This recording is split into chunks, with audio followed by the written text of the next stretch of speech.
Eskom doesn't exist in a vacuum. All the state-owned entities are in a crisis. We all have problems of crime, corruption, mafias. There's mafias in the construction industry and everywhere. There's a greater issue that government has to take care of, which is the environment within which an entity like Eskom exists. You can't have a situation where gangsters are dictating to you that you can buy coal or build a building. And that responsibility sits with government. We have a police force, we have an intelligence service, we've got the hawks, we've got all the tools at our disposal to deal with that. So there should be no excuse from government to say we can't deal. If government can't defeat the mafia, then that means the mafia is in charge.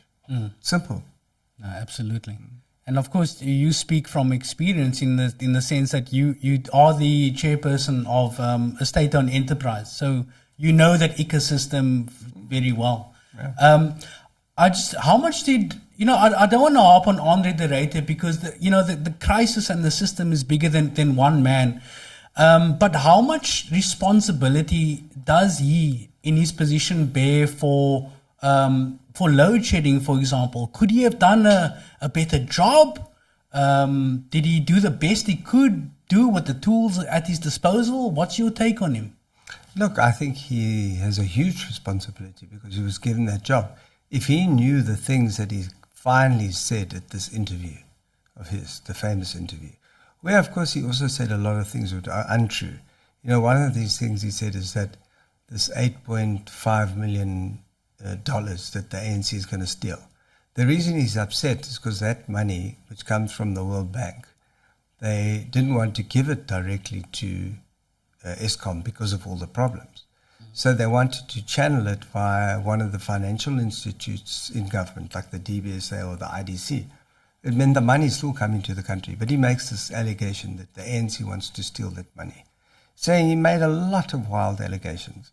I think a couple of people have said, one, you should have reported these crimes when you knew. Two, you've now said these things, produce the evidence.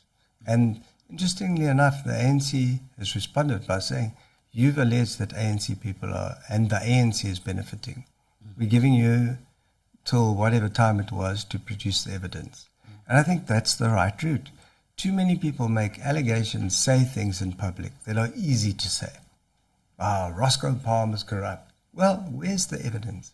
You can't just run around crying wolf all the time. And I'm not saying the ANC is not responsible for lots of things.